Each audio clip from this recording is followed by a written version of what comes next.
Pascal Pic, vous êtes paléanthropologue, mais vous n'êtes pas un paléanthropologue étroit. Vous vous intéressez à des domaines et à des disciplines multiples. Vous êtes même au carrefour, au fond, d'un certain nombre de disciplines.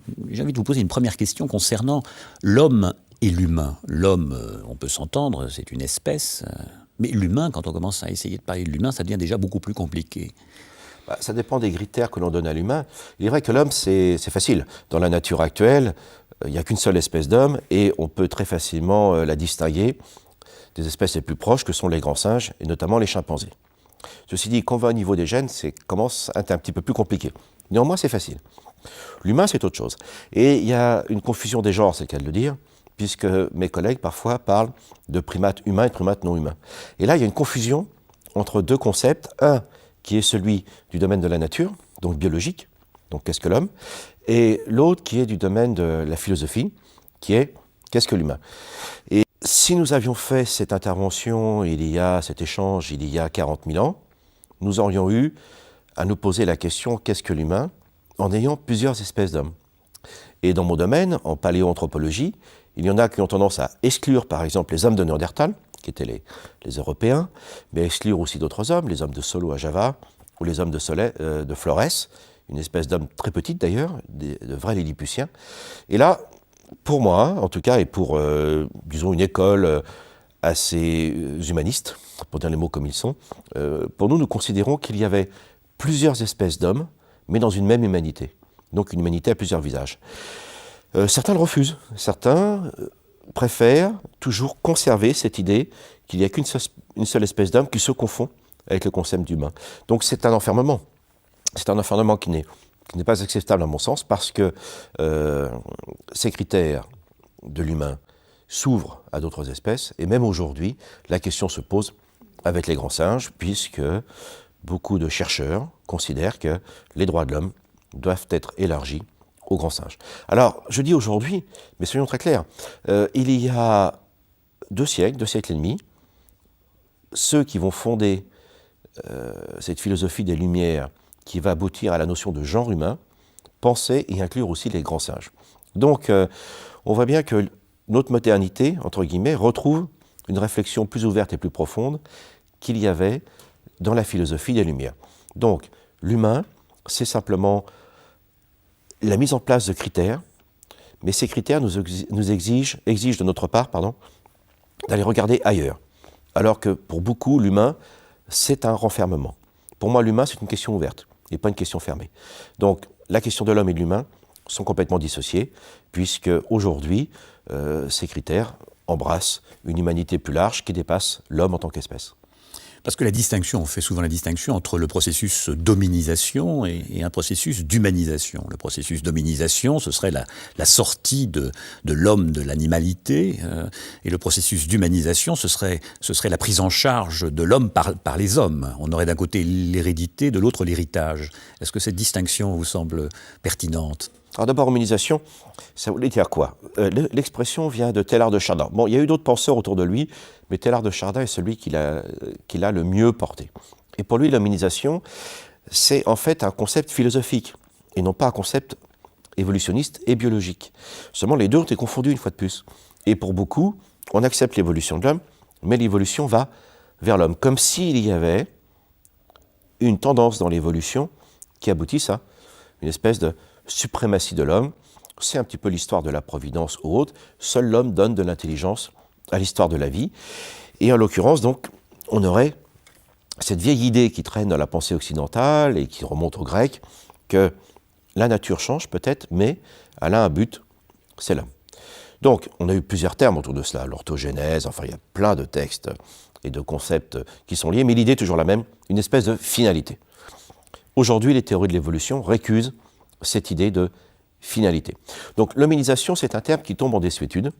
En tout cas, chez Teilhard de Chardin, ça voulait dire une pensée qui embrasse la nature, le cosmos, mais une vision optimiste. Et alors à telle enseigne qu'aujourd'hui, il y en a qui ont toujours cette vision réductionniste. Or, Teilhard de Chardin, c'était beaucoup plus ouvert. Et j'évoquerai un philosophe, Clément Rosset, qui a écrit un magnifique livre qui s'appelle « La lettre aux chimpanzés ». Donc ça, c'est superbe. Mais il y a un petit texte à la fin sur Teilhard de Chardin, et Clément Rosset, il y a 40 ans, disait que si, en substance, Teilhard de Chardin savait ce que sont les chimpanzés, il y a 40 ans on en savait beaucoup moins, eh bien, il les mettrait dans la même humanité. Donc, ce qui nous ramène à la question tout à l'heure. Alors maintenant vient la question de l'humanisation. L'humanisation, c'est là aussi un travail constant sur nous-mêmes, en ce sens où ça consiste à accepter l'altérité, l'autre, c'est l'action de l'altérité.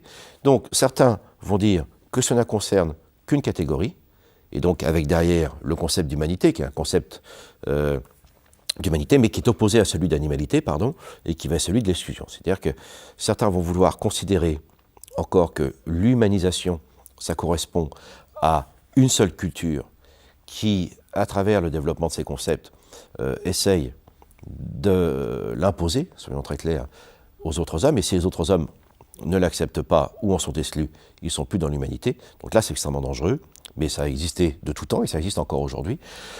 Mais l'humanisation, j'aime pas trop ces termes, je vais vous dire clairement, parce que ça laisse entendre qu'il y a de grands principes. Or, ces principes n'existent pas dans la nature, pas plus que dans l'évolution. Et en l'occurrence, c'est toujours un travail sur nous-mêmes. C'est ça qui est important. Donc, ce n'est pas un dessein, ça peut être un objectif qu'on doit toujours retravailler. C'est exactement le mythe de Sisyphe. Il faut toujours reprendre ce concept-là, de telle façon qu'il soit toujours ouvert et non pas refermé comme on le voit trop souvent. Donc l'humain n'est pas une destination, n'est pas une finalité.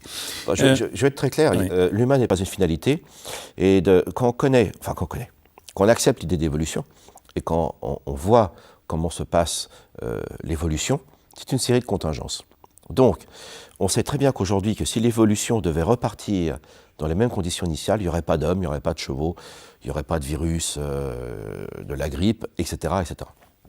Et qu'en l'occurrence, c'est ça qui est très difficile à comprendre pour nous aujourd'hui, c'est que nous sommes dans une grande histoire qui s'appelle la vie, mais qui n'a pas de but. L'homme fait partie de cette histoire, et c'est nous qui lui donnons sens. Il n'y a pas de sens dans l'histoire de la vie. Et l'homme n'est pas l'aboutissement de ce sens, de cette finalité. Et c'est nous qui donnons sens à une histoire qui n'en a pas. C'est ça le véritable enjeu aujourd'hui. Et c'est comme ça que moi je verrais l'humanisation, mais cette humanisation, au sens de Teilhard de Chardin, c'est une responsabilité que l'homme a vis-à-vis de l'ensemble de la vie, des autres hommes bien sûr, mais de la vie.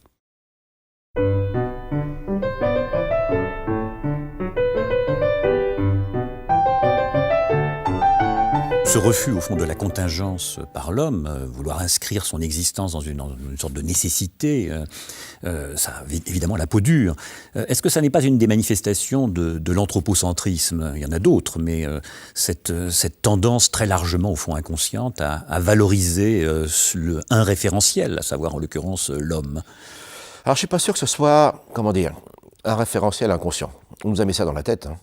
Il n'y a rien qui, d'un point de vue de ce que l'on connaît de la pensée partagée avec les grands singes, ou de la génétique, ou de l'évolution, ou des comportements, ça c'est vraiment une invention de nos cultures. Mais en l'occurrence, la contingence est difficile à accepter. Et il y a des textes superbes qui ont été écrits par de grands évolutionnistes comme Charles Darwin et Thomas Huxley, qui ont souffert dans leur vie, l'un et l'autre perdant un enfant chéri. Et là se posait la question, moi qui suis évolutionniste et qui accepte l'idée qu'il puisse y avoir de la contingence, quand la contingence vient me frapper au plus près de moi et de ce qui est cher, est-ce que je peux me limiter à cela ? Quelqu'un qui perd un enfant ne peut pas se contenter de dire c'est la contingence. Ce qui impose quand même de vouloir par rapport à cela donner un sens. Alors, ça peut être Dieu, ça peut être la destinée. C'est très difficile d'accepter que dans la vie, des choses qui nous concernent au plus profond de notre amour, de notre pensée, de notre humanité, puissent être l'objet de la contingence. C'est inacceptable pour nous tous. Et à partir de là, il y a des réflexions qui ont été développées par Darwin, mais surtout aussi par Thomas Huxley, qui d'ailleurs c'est très intéressant, étaient très en conflit avec des prélats, notamment de l'église anglicane, et ils étaient amis quand même, mais très opposés sur cette vision donc, du monde et de l'humain. Et Thomas Huxley recevra un courrier d'ailleurs extrêmement humain, chaleureux, de la part donc, de ses contradicteurs habituels. Et Thomas Huxley a failli se dire, oui, j'ai besoin quand même de ce réconfort d'une certaine manière au travers de la pensée en Dieu ou autre. Mais il se reprend, parce qu'il dit c'est aussi une contradiction face à moi-même. Voilà la grande difficulté, me semble-t-il, qui est face à nous. On peut dire, et moi je le dis, que la vie n'a pas de sens, n'a pas de finalité, mais c'est extrêmement difficile de vivre avec cela, parce que tant que tout va bien, d'une certaine manière, dans le meilleur des mondes qu'on s'est conçu, c'est pas remis en cause. Mais le jour où, dans notre vie, nous sommes frappés par rapport à cela, donc dans notre pensée la plus profonde, c'est là que nous sommes à l'épreuve de notre pensée. Donc, il y a une espèce de confort de dire qu'il y a du sens ou autre. Et après tout, on peut dire que c'était écrit, c'est le destin, c'est... Bon, bref. Mais quand on sait qu'il n'y a pas de cela qui intervient, c'est beaucoup plus difficile, me semble-t-il, à vivre en tant qu'homme et en tant que femme. Il commence peut-être la dimension du tragique. Et c'est exactement ça, oui, exactement.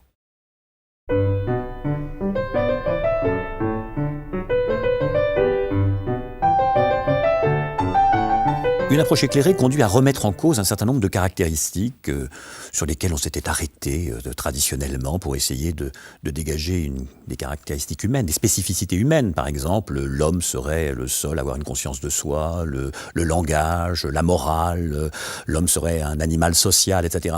Tout cela étant remis en cause par les travaux des primatologues, par exemple, de l'éthologie, est-ce qu'on peut garder peut-être comme caractéristique, l'homme comme animal sportif, homo sportivus. Ah, l'homme sportif, non. Mais il est clair que le sport, quand même assez récent dans l'histoire de l'humanité, mais là aussi on voit le sport du point de vue de notre histoire récente. Le sport a existé chez les Grecs, on sait l'importance que cela avait, mais on s'est rarement posé la question en ce qui concerne d'autres peuples, dits non historique, mais ça c'est complètement faux.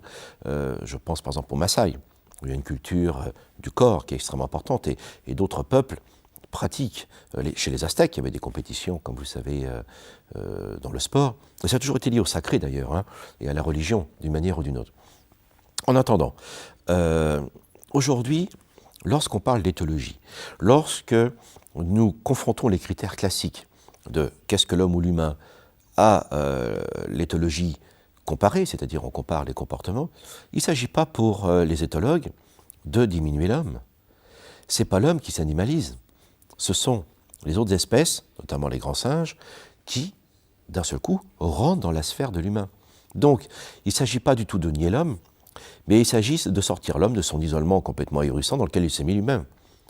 Et c'est là qu'effectivement, il y a eu un enfermement dans la tradition occidentale, notamment dans les traditions du livre.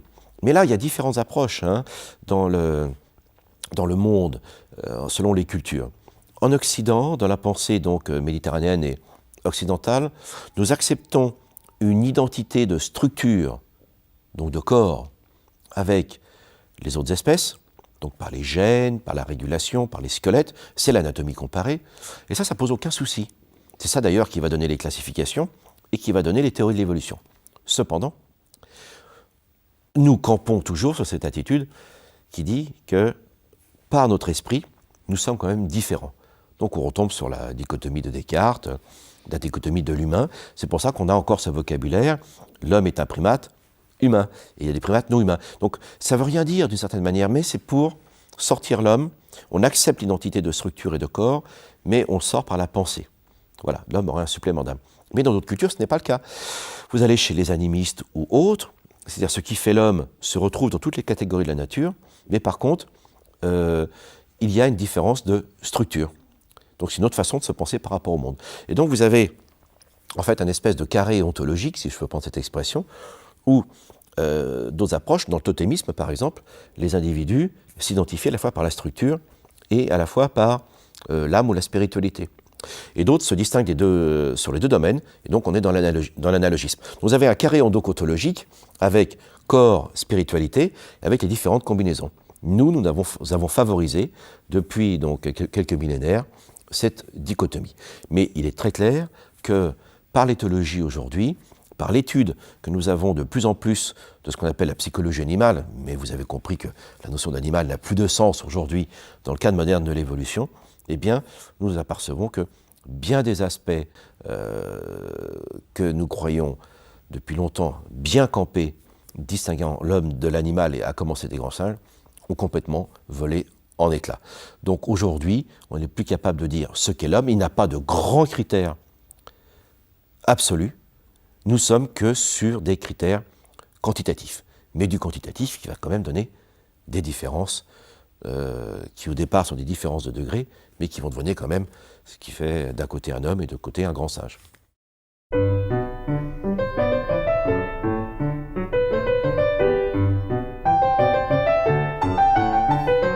Donc pour revenir, il est clair que l'animal, ça va de la bactérie au bonobo. C'est un tout tellement complexe et différencié que ça n'a pas grand sens de parler de l'animal. Pour revenir au sport, quand on parle de rivalité, il y a des rivalités parmi les animaux. Chez les grands singes, par exemple, il y a des rivalités. Je continue à parler des animaux, faute de mieux. Il y a des rivalités complexes, et vous aimez souligner la complexité de ces rivalités. Il y a dans le monde humain, évidemment aussi des rivalités, une infinité de rivalités. Et il y a les rivalités instituées, comme dans le sport. Et j'aimerais qu'on revienne à ces rivalités instituées, c'est-à-dire peut-être esquisser une sorte de généalogie, entre guillemets, animale du sport. Ah, ça, c'est extrêmement difficile. Il est vrai que, par exemple, si on pense à un cheval, le cheval, c'est une évolution absolument fascinante du point de vue de la morphologie, mais ce qu'essaye de faire le dressage, c'est de retrouver des attitudes naturelles. Donc, en définitive, le sport ne fait que développer, à travers la recherche de critères dans le mouvement du corps ou dans ses performances, des aptitudes qui sont naturelles, et parfois d'aller un petit peu au-delà. Alors, il y a deux écoles d'ailleurs sur le dressage, celle qui est le vrai dressage au sens du terme, où on impose à l'animal des figures de style, ce qui était pareil dans la danse d'ailleurs. Tout ça a été codifié notamment en France sous Louis XIV, soit pour les sports équestres ou pour la danse. Et puis il y aura d'autres approches qui consisteront, notamment dans la danse moderne, mais dans l'équitation moderne aussi, à plus valoriser des attitudes donc naturelles telles qu'on peut les reconnaître. Mais là, il faut les reconnaître aussi. Voilà. Alors maintenant, comment peut-on faire une généalogie du sport? Ça, c'est extrêmement difficile. Il est clair qu'il y a des rituels que l'on retrouve d'ailleurs au rugby. Lorsque l'on voit arriver les All Blacks, il y a tout le fameux haka est un domaine de la démonstration. Donc le corps sert plus souvent dans une attitude qui consiste à sur des registres tout à fait particuliers. On pense au gorille, par exemple. Lorsqu'il se redresse, il frappe la poitrine. Tout ça est très codifié. Là, on est dans la démonstration. J'envoie un message en disant, voilà ce que mon corps peut faire. Et puis, va arriver le moment de la confrontation. Alors là, on est vraiment sur le registre de la confrontation, de la rivalité, et on pense évidemment aux compétitions entre les mâles. Mais il n'y a pas que les mâles. Les femelles aussi rentrent dans des rivalités. Alors le sport, en tant que performance en soi, ça, je ne suis pas sûr que l'on ait vraiment cette notion-là dans le monde animal. Donc d'une manière assez paradoxale, dans cet entretien, on s'aperçoit que les différences entre l'homme et l'animal sont moins au niveau des gènes et à l'autre bout de la pensée et du comportement qu'au niveau de l'usage du corps. Ça, je veux dire, c'est assez paradoxal par rapport à notre grande tradition de la pensée occidentale. Et le corps, dans son apparence et le développement de ses capacités ou autres, eh bien, c'est-à-dire la volonté, moi, en tant qu'individu, homme ou femme ou jeune, qui décide de développer mon corps pour lui donner une certaine performance ou une optimisation de certaines caractéristiques, eh bien ça, à ma connaissance, n'existe que dans les sociétés humaines. Donc c'est un des paradoxes, le propre de l'homme est peut-être plus au niveau du sport que de la pensée.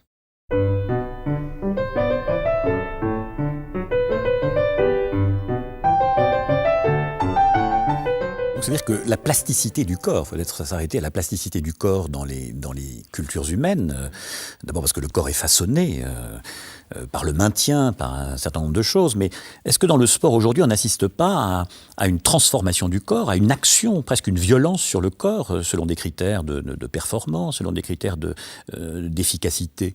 Est-ce que là il n'y a pas une sorte de dérapage au fond d'une certaine façon? Ce qui est important, c'est qu'au travers du sport, nous avons créé des conditions environnementales, à travers l'entraînement au sens le plus large du terme, on a créé des conditions qui permettent de mettre en exergue des capacités qui souvent n'avaient pas été sélectionnées auparavant par l'environnement. D'une certaine manière, jusqu'à ce qu'on arrive à ce qui est anticipé pour le post-humain, donc l'homme bionique ou biogénétique, donc à transformer l'organisme au travers des gènes, ce qui est envisagé, soyons très clairs. Mais jusqu'à présent, ça a été de prendre ce que nous a légué la nature pour le développer dans les différents types de pratiques sportives. Alors on appelle ça chez nous, dans notre jargon, des exaptations. L'exaptation, ça veut dire quoi? Ce sont des caractéristiques qui existent dans nos organismes. Alors ça peut aller de l'immunologie aux capacités cognitives, en passant, pour ce qui nous intéresse, par les caractéristiques et les performances du corps. Et en changeant d'environnement, nous sommes capables, à travers les différents critères, de développer telle ou telle caractéristique. Et on voit bien que l'homme, c'est absolument fascinant. Il y a, et ça c'est un des paradoxes d'ailleurs, de l'évolution, un paradoxe entre guillemets, c'est que l'évolution nous a légué un corps assez simple d'une certaine manière, puisque nous ne marchons que sur 2 jambes au lieu de marcher sur 4, et que par ailleurs, nous ne courons et marchons que de 2 allures. Nous n'avons que 2 allures, la marche et le trot, et à 2 temps. Vous allez chez n'importe quel quadrupède, donc le registre locomoteur fait intervenir par exemple le pas, tac, tac, tac, tac, tac, tac, tac, tac, 4 temps, extrêmement paisible. Le trot, tac, tac, tac, tac, tac, je fais comme les chevaux, mais tout ça, tout le monde en tête. Donc le trot, pardon, tac, tac, tac, tac, et le galop, tac, tac, tac, tac, 3 temps. Ça, nous l'avons perdu. Nous n'avons que le trot. Mais cette simplification nous a donné une plasticité extraordinaire qui nous permet de déployer tous les sports. Mais ça, l'évolution n'en a que faire. Parce que l'évolution, de toute façon, n'a aucun sens, il n'y a aucune conscience dans l'évolution. Et c'est les hommes, à travers les pratiques sportives, qui ont pu développer donc cet ensemble de caractéristiques. Regardez ce qu'on peut faire avec un cheval. Les sports équestres ont développé un nombre de caractéristiques considérables. Mais ça ne reste qu'à 4 pattes, malgré qu'il ait 3 allures. Et là, on peut faire du dressage, on peut faire des tas de choses avec les chevaux, mais en l'occurrence, on n'est pas capable, même dans le cadre du spectacle, on pense à Bartabas, mais à tous ces grands dresseurs, eh bien, curieusement, ils ont un répertoire locomoteur dans les allures et les temps des déplacements plus complexes, plus variés que nous, mais ils ont moins de souplesse. Et ça, c'est un travail sur nous-mêmes. C'est-à-dire, c'est un travail de la pensée, c'est-à-dire, il y a une pensée lorsqu'on développe un entraînement, lorsqu'on développe des objectifs, il y a une pensée, on se donne un but, et on a modelé notre corps là-dessus. Et c'est ça qui est étonnant, parce que l'évolution nous a légué cette plasticité, et nous avons travaillé dessus. C'est pour ça, d'une certaine manière, d'une manière assez curieuse, qu'on ne le retrouve pas peut-être chez les grands singes. Je n'ai pas, à ma connaissance, d'exemple à vous donner de pratiques sportives d'entraînement. Les grands singes peuvent faire des choses extraordinaires. Donc on a de magnifiques gymnastes, mais un chimpanzé dans les arbres, il faut s'accrocher, c'est qu'à le dire. Mais il n'y aura pas de recherche esthétique. Il y aura parfois des démonstrations. Mais en l'occurrence, il n'y a pas de pratique d'une propriété de mon organisme pour la performance, à la fois pour moi et vis-à-vis des autres. C'est quand même assez troublant.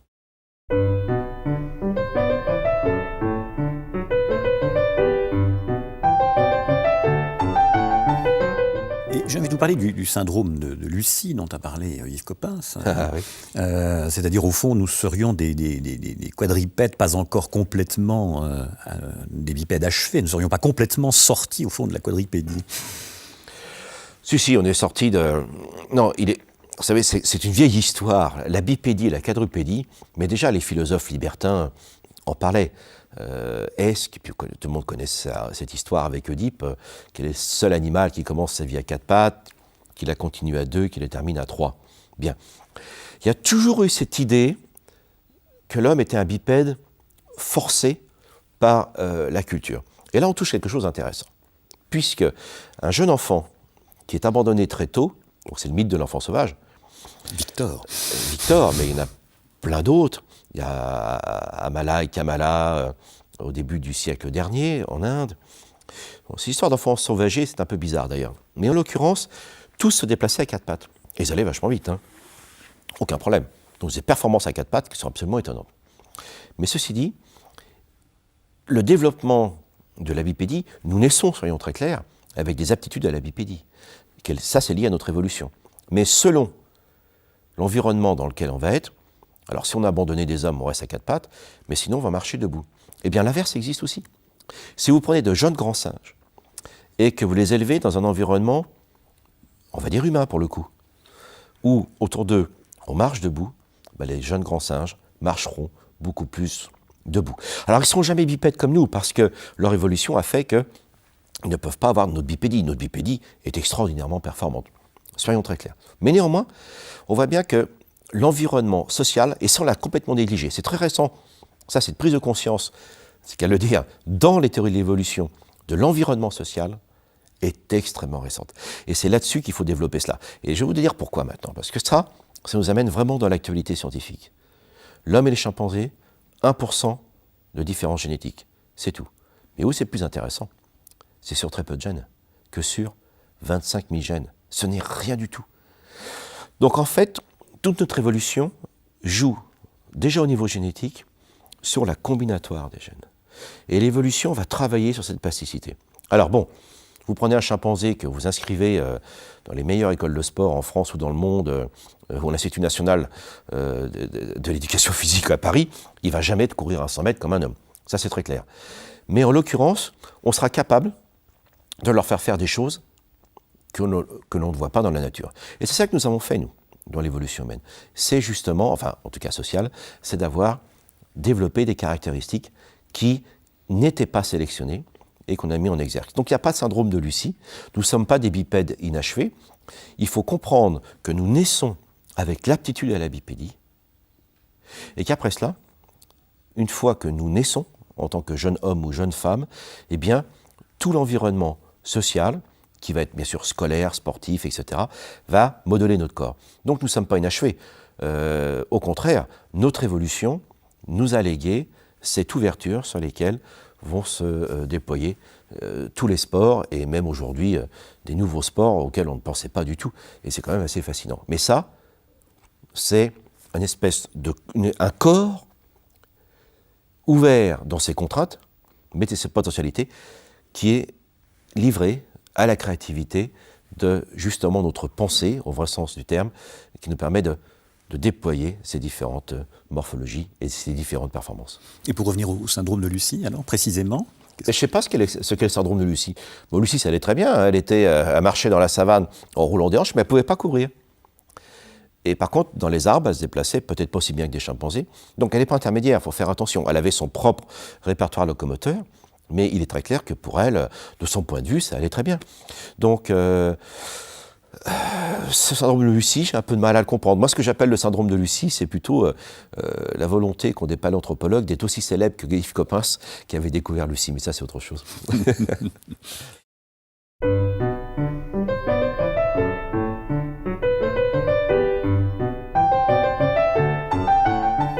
Revenons aux rivalités, aux antagonismes qui sont observables dans l'ensemble du règne et animal et humain.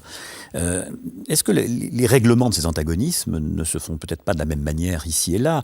Et peut-être surtout, y a-t-il dans le cadre humain l'intervention éventuelle de la figure de l'arbitre? Oui. Il y a peut-être là quelque chose qui mérite d'être développé. Le rôle de l'arbitre, c'est accepter que dans la confrontation, donc, il y ait un intermédiaire qui dit la règle. Alors, là, c'est un petit peu difficile parce qu'on a très peu d'exemples tels que ceci. D'un point de vue individuel, il est très clair qu'on connaît des confrontations dans la nature, et on pense le plus souvent dans le cadre de la sélection sexuelle, notamment la compétition sexuelle, et on voit les mâles. Alors les mâles, c'est vrai, lorsqu'ils essayent de conserver plusieurs femelles, tout en sachant que les femelles règlent leurs histoires aussi entre elles et interviennent selon leurs critères. Mais la chose étant, il est vrai qu'on est là dans les fondements de la confrontation de l'aspect sportif. On est sur la parade.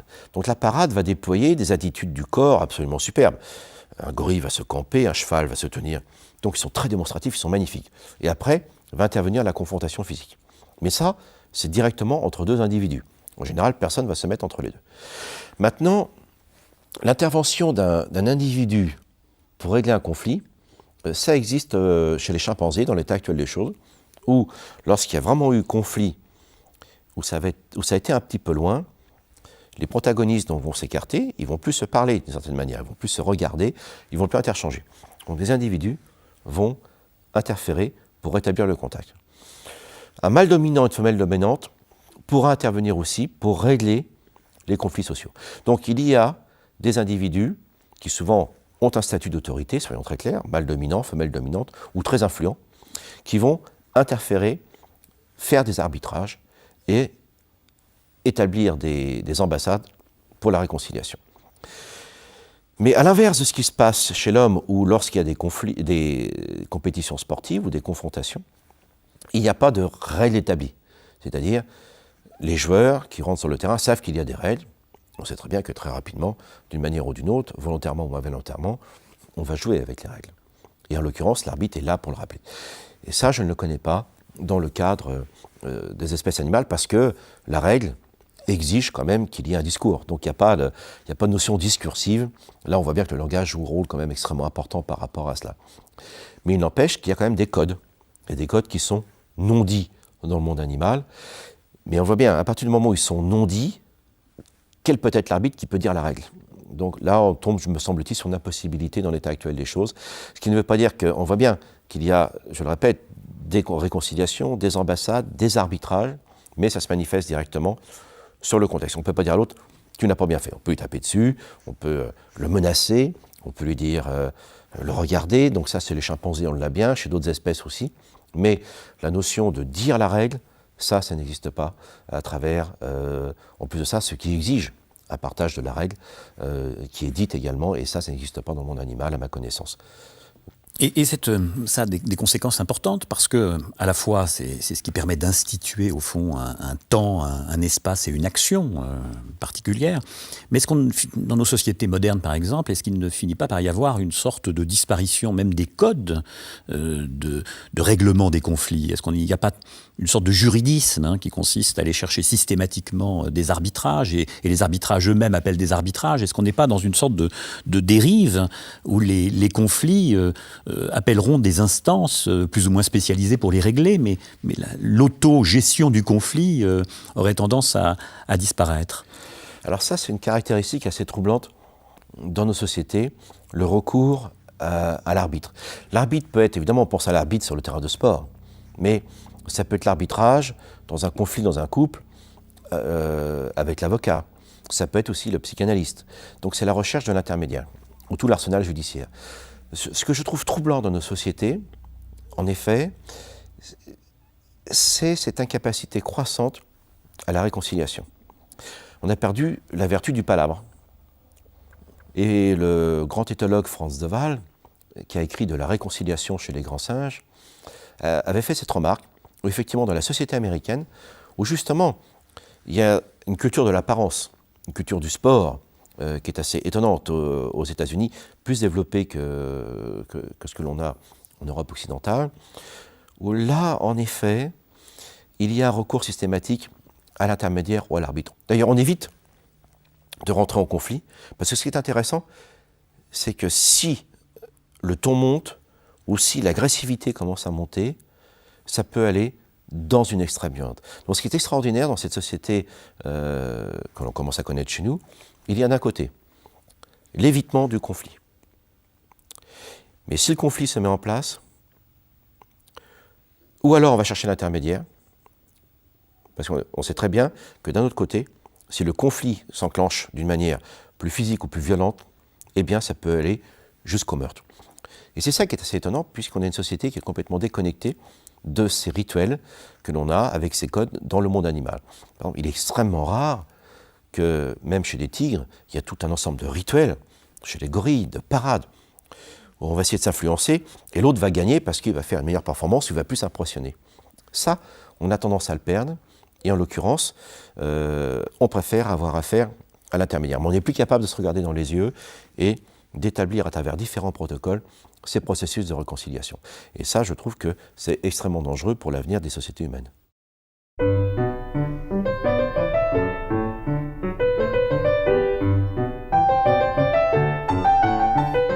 Comment entendre, c'est une réflexion que vous aimez faire, que le sport, à certains égards, n'a fait que retravailler un héritage ou une hérédité phylogénétique que nous partageons avec les chimpanzés et les bonobos. Héritage-hérédité, ici encore, nous sommes dans l'hésitation de deux termes. Héritage, ça donne une conception plus figée. C'est-à-dire, héritage, on hérite d'un état. Hérédité, on hérite, on reçoit des potentialités. 99% de gènes en commun avec les chimpanzés. Un chimpanzé ne deviendra jamais un homme et un homme ne deviendra jamais un chimpanzé parce que depuis 6 millions d'années, nous n'avons jamais cessé de diverger. Ça, c'est très clair. Alors, depuis 2 millions d'années, enfin à travers les australopithèques, donc en Afrique, ensuite vers 2 millions d'années, l'apparence change pour notre corps. C'est vraiment les premiers grands hommes, 2 millions d'années, qui ont quasiment notre morphologie dite post-crânienne, donc en dessous du crâne, c'est-à-dire de longues jambes, le pied court, et ces deux allures qui sont caractéristiques de nos modes de locomotion. Et surtout une physiologie. Alors ça, c'est important, parce que ça a été légué par notre évolution. Ça, c'est notre hérédité. Maintenant, il est vrai que, au fil de notre évolution et de la préhistoire, nous allons développer des caractéristiques de notre corps. Alors, si on avait vu l'homme de Cro-Magnon, Cro-Magnon c'est vous et moi, l'homme de Cro-Magnon avait un gabarit, des performances physiques absolument extraordinaires. Et il y a une régression à travers, enfin de notre point de vue actuel, une régression de nos capacités physiques au travers de l'histoire récente. Le néolithique était très très dur, la taille corporelle va baisser, et les corps souffraient. Il suffit de relire Michel Serres, lorsque on voit la façon dont les gens s'habillaient, les souffrances qu'il y avait, même pendant l'âge classique, les corps étaient torturés. Il y avait les maladies, il y avait les souffrances, et puis il y avait aussi cette façon de mal utiliser le côté naturel du corps, et, parce qu'il y avait des contraintes sociales sur le corps. Il y a les corsets chez les femmes, enfin c'était une abomination ce qu'on a fait. Donc tout ceci s'est relibéré. Et ce qui est important de rappeler, c'est que par exemple, génétiquement, les populations humaines actuelles n'ont pas changé. En 3 générations, nous n'avons pas changé génétiquement. Par contre, nous avons considérablement modifié nos environnements. À travers l'école, à travers l'éducation, à travers le sport, nous avons considérablement modifié nos performances physiques et physiologiques. Plus important encore, regardons aujourd'hui les performances de ce qu'on appelle des sportifs âgés. 30 ans, 40 ans. Il y a une vingtaine d'années, on n'aurait jamais imaginé McEnroe, Schumacher, on n'aurait jamais imaginé ces gens-là. On n'aurait jamais imaginé des sportifs de très haut niveau, comme les footballeurs, qui continuent à jouer en équipe de France à plus de 30 ans. Et d'une manière générale, aujourd'hui, on parle d'une 3e vie, c'est-à-dire que les hommes et les femmes à 60 ans puissent continuer à avoir des activités physiques, et on peut parler aussi de sexualité, soyons très clairs. Activité physique à 60 ans, maintenant 70 ans, alors qu'avant, à 30 ans, 40 ans, on est âgé. Je parle de sexualité parce que la sexualité, ça oblige aussi un travail sur le corps, du rapport à l'autre, et la sexualité exige aussi quand même un certain investissement corporel, c'est moins qu'on puisse dire, et physiologique. Et les deux sont liés, c'est quand même assez extraordinaire. Et ceci donc, c'est les hommes en changeant leur environnement, c'est l'alimentation joue un rôle important, mais attendez, mais dans les deux sens. Parce que, évidemment, il est extrêmement agréable de considérer que des hommes et des femmes, à 50 ans, 60 ans, puissent continuer de grandes activités sportives, affectives et sexuelles. Mais n'oublions pas aussi qu'il y a une grande partie de l'humanité qui souffre, puisque on a de plus en plus d'obèses, de gens qui sont isolés. C'est-à-dire que l'environnement, si nous savons par notre éducation, notre capacité à travailler sur nous-mêmes, à faire en sorte que nous puissions maintenir notre corps et notre mental en bonne santé, d'autres personnes, quelles que soient les raisons, elles sont connues, inactivité, mal-être social, etc., peuvent aussi aller dans l'autre sens. Donc on n'a jamais eu autant, d'un côté, de personnes qui sont bien dans leur corps et dans leur rapport à l'autre, parce qu'être bien dans son corps, c'est être dans son rapport à l'autre, soyons très clairs, que d'autres qui sont dans leur mal-être corporel et qui sont dissociés de leur rapport à l'autre. Donc notre évolution nous a légué, c'est ça qui est important de souligner, cette merveilleuse potentialité, mais c'est qu'on voit bien que tout ça n'est jamais donné et que c'est toujours un travail sur nous-mêmes.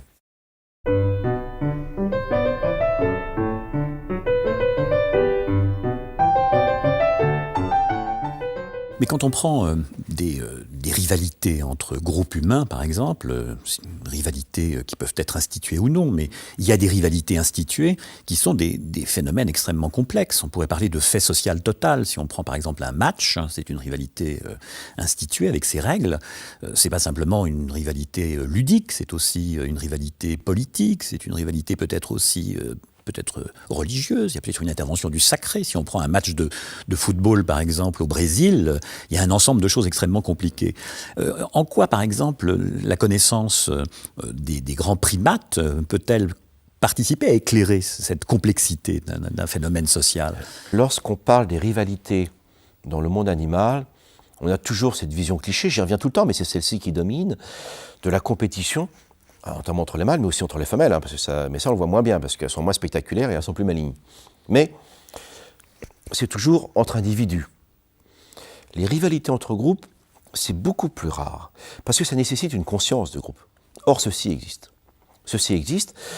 Chez les singes, on va pas parler des grands singes, chez les singes qui sont plus éloignés de nous d'un point de vue des relations de parenté, on a assisté à des scènes absolument étonnantes, où, par exemple, vous avez des singes mangeurs de feuilles qu'on appelle les colobes, qui sont associés dans les mêmes arbres, ou le même territoire, avec d'autres singes qu'on appelle les cercocèbes, qui sont des mangeurs de fruits. Donc ils mangent chacun leur petit truc de leur côté, ça va très bien. Des boules d'à côté, par exemple, d'autres cercocèbes qui viennent manger les fruits des cercocèbes qui sont sur place. Donc là, les groupes vont défendre leur territoire, mais en plus, ils vont se faire aider par les colobes qui sont plus grands et plus costauds que les cercocèbes. Donc, ce qui est assez étonnant, c'est qu'on a des rivalités entre les groupes, on défend son clan, et qu'un clan peut se faire aider par un autre clan, avec lequel, de toute façon, ils n'ont pas de conflit d'intérêts, et ils ont intérêt à défendre leur communauté, et ils se renvoient, j'allais dire l'ascenseur dans les arbres, c'est un peu comique, mais il s'agit un peu de ça. Donc ça, c'est assez rare. C'est assez rare de voir ce genre de choses. L'autre chose qui existe chez les grands singes, les chimpanzés sont très troublants parce qu'ils sont capables de mettre en place des coalitions, plus souvent entre les mâles, pour entrer en conflit avec les autres. Donc cette capacité à former des coalitions qui vont rentrer dans une relation de rivalité, voire de conflit, et même de guerre, ça peut aller jusqu'à l'extermination, existe chez les grands singes. Et ça, nous les hommes, nous partageons cet héritage avec eux, seulement nous l'avons déployé, comme pour notre corps, dans des activités extraordinairement plus complexes. Cette capacité à faire cela est très ritualisée aussi d'une certaine manière. Et ce qui est assez troublant, c'est que les chimpanzés vont être capables, alors qu'ils sont au centre de leur territoire, de se dire, on va aller rivaliser, voire rentrer en conflit avec l'autre groupe. C'est-à-dire, c'est comme deux équipes de sport qui savent qu'ils vont se rencontrer sur une arène. Alors, la différence avec le sport, c'est qu'on est prévenu, c'est ritualisé. Et dans le sport, effectivement, il y a toujours eu cette dimension sacrée. D'ailleurs, on en parle depuis quelque temps. D'aucuns ont dit qu'il faudrait supprimer les hymnes nationaux avant les matchs. Ça sera supprimer le côté ritualisé. Je ne crois pas que ça marchera et je ne crois pas que ça a besoin d'être fait. Parce que ça fait partie de l'ensemble du sacré, qui peut être le sacré. Évidemment, il y a eu le sacré chez les Grecs, il y avait un côté sacré dans les Jeux Olympiques. Mais il y a toujours eu du sacré chez des peuples de chasseurs-collecteurs. Il y a un côté sacré aussi. Lorsque des déplacements vont avoir lieu, avant des chasses, il y a toujours une ritualisation. À partir du moment où le corps est mobilisé. Je vais parler de la marche, effectivement, où on peut manifester sur place, mais une marche a beaucoup plus de sens chez nous, parce que ça mobilise le corps. En fait, le corps est toujours mobilisé dans ses rapports sociaux. Et puis, chez les Aztèques, ça existait, j'ai déjà dit, ou autres. Et là, effectivement, il y aura, de la part des spectateurs, un investissement dans cette rivalité qui va être donc codifiée avec, à la place du prêtre, on a l'arbitre, tout ça intervient. Et je crois que c'est quelque chose qu'on a complètement développé, mais à partir d'un fond commun. Donc ce qui est fascinant par rapport aux grands singes, ça nous apprend que les fondements de ces comportements existent depuis fort longtemps, depuis des millions d'années, et que nous avons développés dans le cadre des activités humaines. Mais qu'effectivement, notre tendance est à lui donner un sens, ce sens qui peut passer à travers du sacré ou autre. Mais il est très clair que des fois, il peut y avoir des dérapages. À partir du moment où le sacré n'est plus respecté, où il n'y a plus le respect de l'autre, ça peut dériver, comme on le voit donc, dans certains sports qui sont plus propices à cela, comme on le sait, donc notamment au football, où on peut avoir de très très beaux moments, mais on peut avoir des moments qui sont extrêmement difficiles à gérer, notamment entre les différents types de spectateurs. Alors qu'est-ce qui fait qu'on n'y arrive pas? Donc je pense qu'effectivement, c'est que là, l'arène donc, exacerbe à travers les équipes qui sont en jeu et en lice, donc les rivalités, mais que curieusement, ça ne suffit pas, puisque derrière, en dehors de l'arène, ceci se continue, et là, c'est extrêmement troublant, effectivement.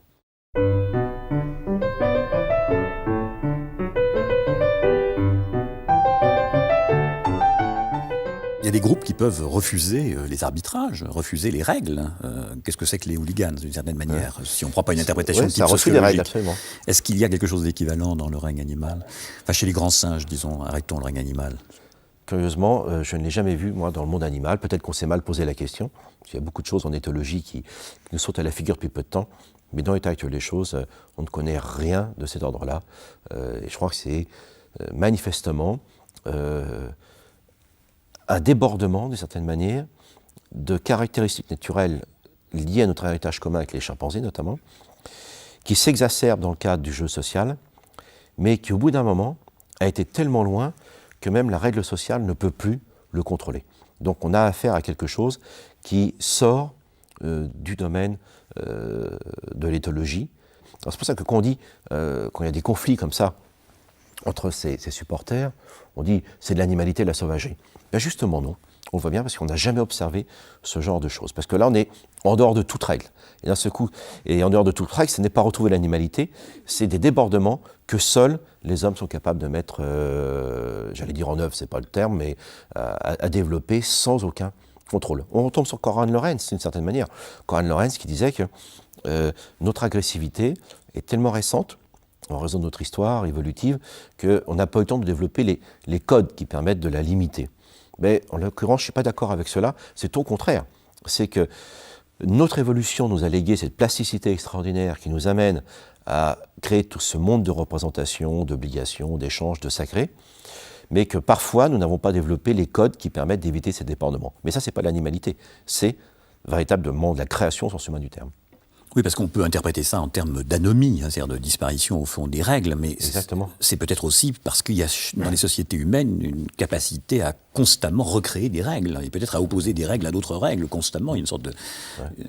Ben, c'est ça qui donne l'espoir chez l'homme, effectivement, parce que quand on a connu les débordements de l'histoire dans d'autres domaines, heureusement il y a toujours eu cette capacité de recréer d'autres règles. Et on le voit bien, ces débats constants sur les droits, le droit de l'homme, le droit de la femme, le droit de l'animal, sur les tribunaux internationaux, sur les conflits. Ça, c'est récent. Donc, parce qu'en fait, nos sociétés sont capables de mettre en place des débordements absolument effarants et effrayants. L'histoire nous l'a montré. Mais ce que nous a montré aussi l'histoire, c'est qu'on est capable aussi d'instaurer d'autres règles. Donc, c'est toujours, ce qu'on appelle ça chez nous dans l'évolution, la reine rouge. La reine rouge, ça vient de Lewis Carroll. La reine rouge dit à Alice, Alice est au pays imaginaire, et elle a l'impression de ne pas avancer parce qu'elle marche, elle court, et le paysage la suit. Donc elle n'en peut plus, quoi, elle est épuisée. Elle tombe sur la reine de cœur, qui est la reine rouge. La reine de cœur lui dit, ma fille, que vous arrive-t-il? Elle lui dit, Majesté, j'ai l'impression de ne pas avancer. Et la reine de cœur lui demande, c'est comment dans votre pays? Bien, dans mon pays, quand je marche, je cours, je me déplace par rapport aux paysages, aux rochers, aux maisons, etc. Et la reine de cœur lui dit, ma fille, sachez une chose, que dans ce pays, il vous faudra courir le plus vite possible pour rester à votre place. Ben, c'est ça. Donc ça fait penser un peu au sport d'ailleurs, hein. C'est une image sportive un petit peu de ce qu'est à la fois l'évolution, ça existe dans l'évolution, mais c'est aussi une image de ce qui se passe dans nos sociétés. Il n'y a jamais rien d'acquis. C'est-à-dire que, justement, la culture permet de mettre en place de nouveaux comportements beaucoup plus rapidement que dans la nature, parce qu'évidemment, ça ne passe pas par des processus de sélection qui peuvent aller vite.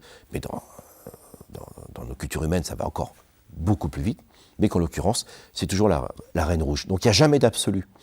Bien sûr qu'on peut dire la règle, mais l'application de la règle elle-même nous oblige aussi toujours à avancer. Alors il y a différentes façons de faire. il y a le droit coutumier des anglo-saxons. En France, on croit qu'il suffit d'écrire pour que ce soit fait, mais on voit bien que c'est beaucoup plus complexe que cela. Mais on est toujours dans cette course. Voilà, c'est une course sans fin, c'est comme la course au record. Nous sommes toujours dans un monde d'une dynamique qui nous amène à toujours bouger parce que les autres nous obligent à bouger.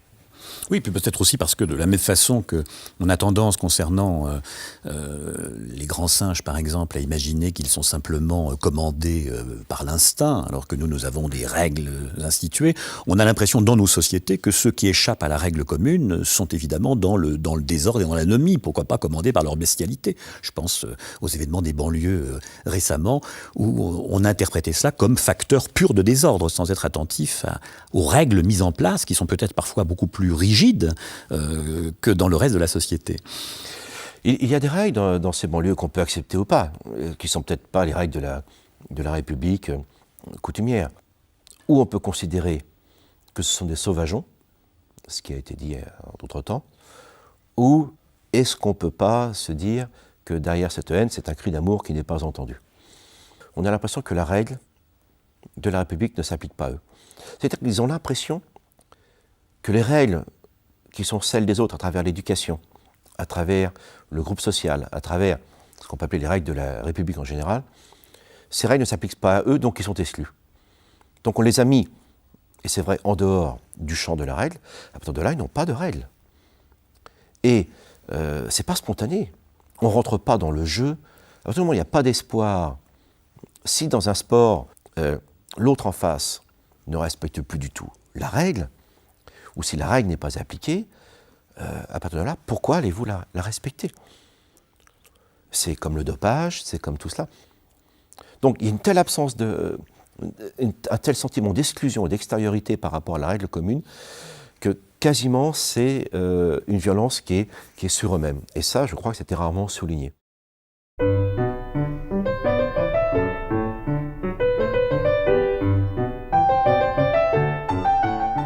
Pour revenir au sport et aux événements sportifs qui peuvent être l'occasion de rivalités parfois assez violentes entre groupes, entre supporters, on peut se demander aussi si les rivalités en général dans nos sociétés, elles ont tendance à être de plus en plus invisibles, à être de plus en plus occultées. On a une virtualisation au fond des rivalités, jusqu'aux guerres. Qu'est-ce que c'est que les guerres aujourd'hui? C'est de l'électronique.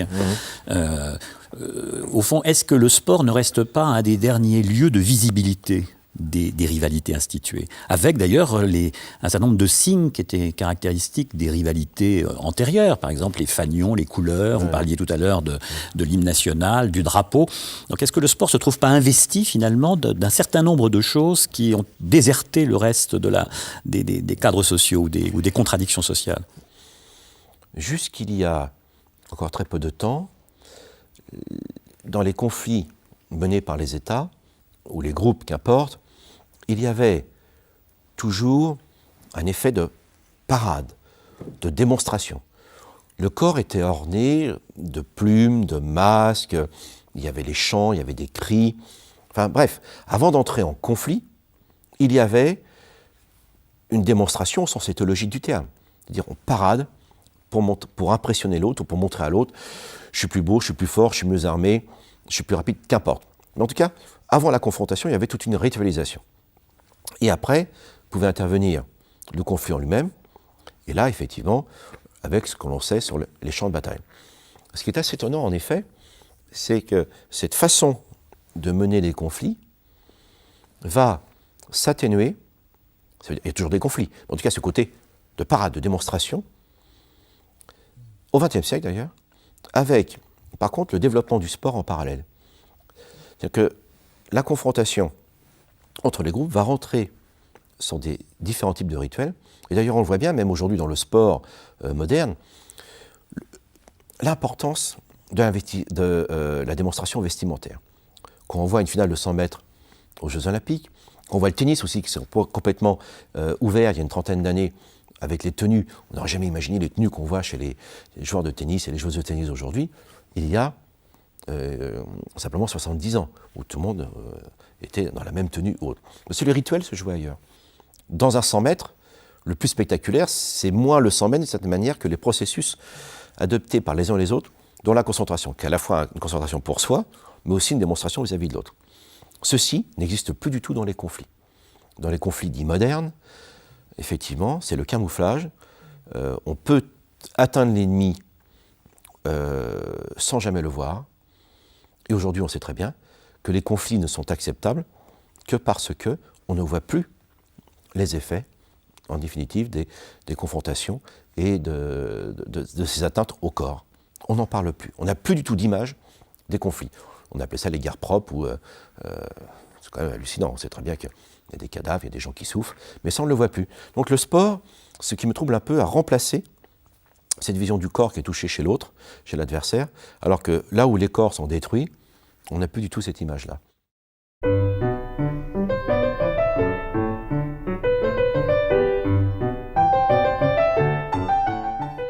Donc revenir sur cette idée, qui est une idée importante, qui a été développée par une femme d'ailleurs, qui a écrit un livre qui s'appelle Le Zoo des philosophes, Ouais. où elle montre qu'au fond, l'attitude que nous avons eue à l'égard des grands singes, en particulier des chimpanzés, attitude de rupture, de condescendance, on la retrouve à l'intérieur même de l'humanité. Lorsqu'il s'agit d'exclure ou de soumettre des hommes ou des groupes humains, au fond, on les déshumanise, on les animalise. On en fait presque aussi des singes. Je me souviens par exemple en Alabama, lorsqu'il y a eu la fameuse marche des droits civiques, il y avait des petits blancs qui étaient de part et d'autre de cette marche, qui criaient aux zoo les singes, en parlant évidemment des militants noirs. Alors, c'est intéressant que vous souligniez le fait que ce soit une femme philosophe qui écrit cela. Et ça nous renvoie à l'éthologie. C'est quand même assez drôle ce qui s'est passé. C'est qu'au départ, il y avait quelques hommes sur le terrain, notamment les Japonais. Et eux n'étaient pas du tout troublés à l'idée d'être parmi les grands singes ou autres. Mais très vite sont arrivés les Occidentaux, notamment des femmes. Et les femmes ont été tout de suite extrêmement sensibles à la notion d'individu, de différence ou autre. Par contre, les hommes, eux, étaient beaucoup plus distanciés. Et dans les représentations qu'on a eues de l'éthologie, on avait les femmes qui étaient avec leur sujet, donc elles sont moins dans l'objectivité. Les hommes étaient distanciés, donc ils étaient plus dans l'objectivité. Donc on voit bien comment notre culture nous a amenés à reproduire ce genre de schéma que l'on a retrouvé en science. Mais il est très clair que la notion d'animalité est un concept absolument effroyable, qui est un concept que d'exclusion. À partir du moment où je veux écarter l'autre, jusqu'à l'éliminer, écarter, ça peut prendre tout un éventail de comportements et d'actions. Et à partir de là, l'animalité, ça consiste à dire l'autre n'est pas de mon humanité, donc c'est créer une altérité négative, et donc je peux l'exclure et l'éliminer. Et tous les registres de l'exclusion que l'on connaît en Occident sont basés sur la même chose. Je dénie à l'autre de la pensée, de la conscience, une âme, de la sensibilité même. La sensibilité intervient là-dedans, des émotions. Donc s'il n'en a pas, c'est une machine, donc je peux l'éliminer comme je le veux. Et ça a été le pire concept qui a été inventé dans la pensée occidentale. Alors, maintenant, soyons très clairs. J'ai parlé de la pensée occidentale, mais dans tous les peuples, il y a cette affirmation, nous les hommes. Ce qui veut dire, nous les hommes, pas que les mâles, mais nous en tant que groupe, avec notre langue, nos cultures, nos croyances, nos régimes alimentaires. C'est l'alimentation est aussi un facteur d'identification et d'exclusion. Donc tout ce qui rentre du domaine de la culture, en définitive, est un domaine qui est le nôtre, à nous les hommes, et ceux d'à côté ne sont pas dans cette sphère-là. Et ce que je trouve étonnant dans cette grande affaire de la diversité culturelle, où chaque groupe humain dit « c'est nous » et il y a les autres. Alors l'Occident est allé beaucoup plus loin avec le critère d'animalité, c'est qu'en l'occurrence, les hommes savent très bien qu'ils ont affaire à d'autres hommes parce qu'ils se rencontrent dans un même corps. C'est ça qui est absolument extraordinaire. Imaginez cette rencontre extraordinaire quand les Amérindiens voient débarquer des caravelles les Espagnols. Ils vont se poser des questions. L'Occident, ça sera la controverse de Valladolid, mais les Indiens se poseront la même question, est-ce qu'on a affaire à des dieux ou des hommes? Et très vite, parce que nous sommes les seuls à marcher debout, à être bipèdes, et parce que les corps des uns et des autres peuvent souffrir ou se décomposer, et bien de part et d'autre, on saura que nous sommes de la même espèce. Et on voit bien que le critère d'exclusion, ce n'est pas à travers le corps, mais surtout à travers la culture. Et la culture, donc, a pu créer des facteurs d'élimination de l'autre absolument terrifiant. Et ceci traverse toute la pensée de l'humanité. Alors, qu'en était-il imaginé il y a 50 000 ans quand Néandertal rencontrait Cro-Magnon? On n'en sait rien du tout. Alors ça laisse évidemment plein d'interrogations auxquelles nous, les paléanthropologues, nous laissons dériver. Mais là aussi, j'ai des collègues qui disent « Néandertal, ce n'était pas un homme comme nous ». Je pense, avec d'autres collègues bien sûr, que Néandertal était un homme comme nous. Cette différence que nous avons évoquée entre humanité et espèce humaine. Mais le corps, justement le sport, c'est ça qui est intéressant, c'est qu'à travers ces différents langages des différentes pratiques sportives, il n'empêche que ça mobilise toujours le même corps et que là, à travers le côté universel des Jeux Olympiques, effectivement, nous nous retrouvons tous à travers les rituels passés, les hymnes passés, les cérémonies passées. Au moment où le sport entre en scène, où le sport a lieu, eh bien, nous sommes tous sur le même langage universel. Et c'est ça que j'aime beaucoup dans cette modernité autour du sport, c'est qu'on va tous accepter, indépendamment de nos langues ou autres. Bien sûr, il y a des sports qui ont des assises traditionnelles, plus ou moins développées à travers tel type de pratique. Il y a quand même toujours une composante universelle, et à partir de là, nous retrouvons le même langage. Mais ce n'est pas un langage des origines, soyons très clairs. Ce corps nous a été légué par notre évolution. Mais nous les hommes, à travers la diversité des pratiques sportives, nous avons mis des règles, des langages et de la symbolique dans les différentes pratiques sportives. Donc, ce n'est pas retourner vers l'animalité, que je n'aime pas du tout, c'est au contraire que nous avons pu, à travers le développement de ces pratiques sportives, eh bien, mettre en place différents types de langages dans les différentes pratiques sportives qui nous permettent, que l'on soit du nord, du sud, de l'est ou de l'ouest, de se reconnaître, d'accepter les règles et de partager cette universalité. Il n'y a que le sport qui a pu faire cela.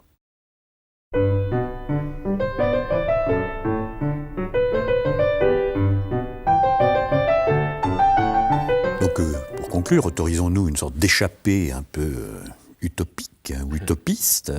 Si on considère que, partant des grandes rivalités qui sont tout de même un des traits de nos origines, est-ce qu'on ne peut pas constater dans les sociétés humaines une sorte de, je dirais pas de progrès, méfions-nous de ce terme, mais enfin une symbolisation chaque fois plus grande au fond des conflits. On a substitué aux sacrifices humains peut-être des animaux, et c'est une bonne chose, ensuite peut-être des symboles simplement, je sais pas, le pain, une hostie. Est-ce qu'on ne peut pas imaginer qu'à terme, qu'on n'ait plus besoin au fond d'avoir recours à ces mises en scène ritualisées, qu'il y ait une sorte d'autorèglement au fond plus spontané des différents humains. Ah, est-ce que nous sommes capables d'abandonner tout cela? Moi, je ne le pense pas, parce que tout cela fait partie de notre rapport à nous et aux autres. Et imaginons que nous soyons capables de satisfaire nos besoins physiologiques à travers les progrès de la nutrition, à travers les progrès des sciences cognitives. C'est-à-dire que nous soyons capables, par exemple, de créer par des stimulations, on y arrivera peut-être un jour, des satisfactions de type esthétique, ou même les différents types d'orgasmes qu'on peut avoir, sexuels ou autres, de béatitude, etc. Bon, je ne vais pas reprendre Sainte Thérèse d'Avila, mais soyons très clairs, imaginons que l'on soit capable, à travers les progrès des connaissances et surtout des techniques, de faire cela. Pour moi, l'homme est fini. Parce que nous serions dans une attitude où nous aurions des individus, des corps qui fonctionnent, mais qui seraient plutôt capables d'avoir ces nourritures symboliques, qui sont vraiment une caractéristique de l'évolution des sociétés humaines, même si ça existe chez les grands sages. La nourriture, ce n'est pas la nutrition. La nourriture, c'est du manger social. C'est manger avec l'autre. La nourriture, ça participe aussi, même chez les chimpanzés, du rapport à l'autre dans la société, mais aussi du rapport à la sexualité. Donc, nous n'avons pas que des fonctions. Donc, me semble-t-il, le jour où on aura plus tous ces aspects rituels ou symboliques, nous aurons perdu vraiment notre humanité, et d'un seul coup, nous aurons créé l'animanité.